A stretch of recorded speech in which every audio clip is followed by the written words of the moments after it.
Bom dia, boa tarde, boa noite, tudo bem com vocês? Bom, gente, eu sou o Tibério, sou um dos mentores de física aqui do Cutuca. E bom, gente, no vídeo de hoje a gente vai conversar um pouquinho sobre conservação da quantidade de movimento, né? Que é um dos últimos tópicos que a gente tem que ver, né? Pra gente começar a conversar sobre colisões de corpos. Colisões de corpos que é um negocinho extremamente interessante.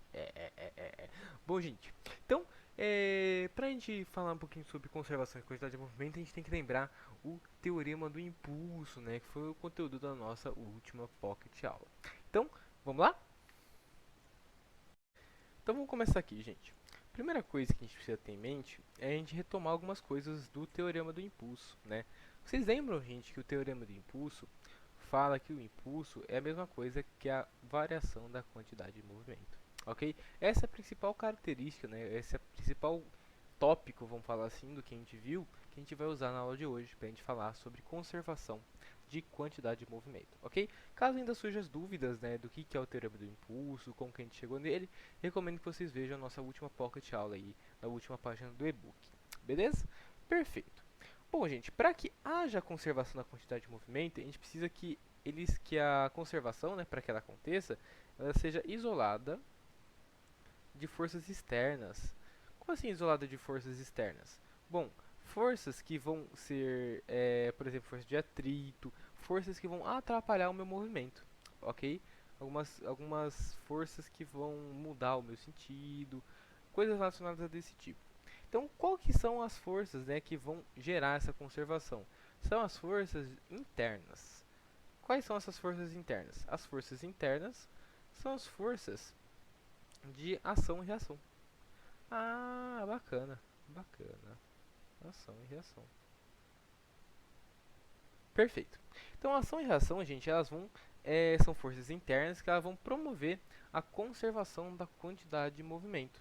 Se eu não tenho forças externas, o que está acontecendo? Se eu não tenho forças externas, eu vou ter uma força resultante igual a zero. Se eu tenho uma força resultante igual a zero, o meu impulso vai ser zero. E como consequência, a minha quantidade de movimento, né, minha variação da quantidade de movimento, vai ser zero também. Ok? Perfeito. Quando a variação da minha quantidade de movimento é zero, a gente fala que ela se conservou.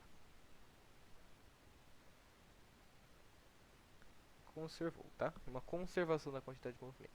Então, se a minha quantidade de movimento é zero, a gente pode escrever que a minha quantidade de movimento inicial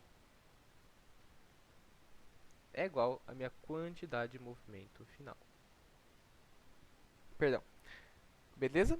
Beleza. Então, gente, isso aqui só vai acontecer para quando nós temos sistemas isolados de forças externas, ou seja, sistemas isolados.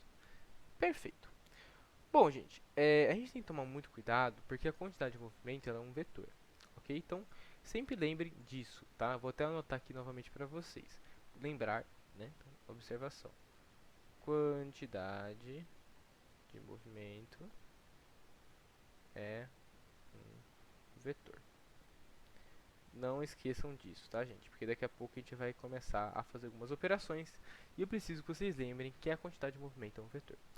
Bom, vocês devem estar um pouco confusos ainda, tá? Porque são muitos nomes até que complicados, né? Muitas informações. Então a gente vai ver na prática uma situação aqui da conservação da quantidade de movimento, ok? Vamos supor que a gente tenha esses dois esquiadores, tá? Eu não lembro realmente como que fala, né?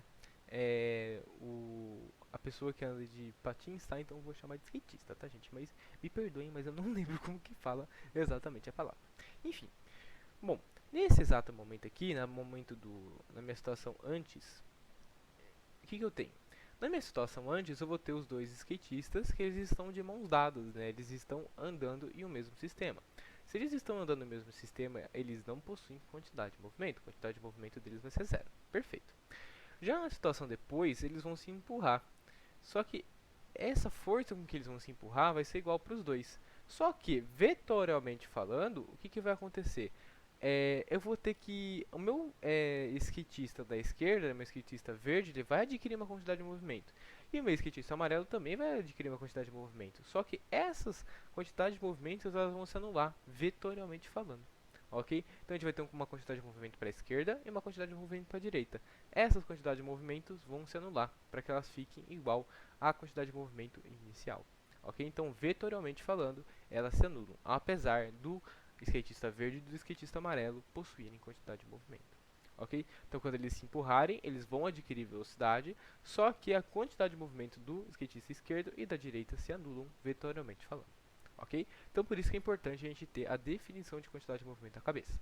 Outra situação, em situação barquinho.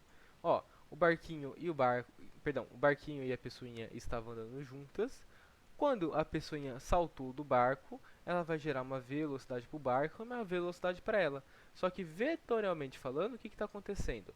A minha quantidade de movimento do meu humano, né, da minha pessoinha, vai anular a quantidade de movimento do meu barco. Se eles se anulam, ele vai prevalecer a quantidade de movimento inicial. Tá confuso ainda, gente? Bom, fiquem aí para a nossa próxima Pocket Aula que a gente vai conversar sobre alguns exercícios. Beleza? Muito obrigado aí pela presença de vocês, que aí fiquem com o nosso próximo vídeo. Bons estudos aí para vocês. Até mais, gente. Tchau, tchau.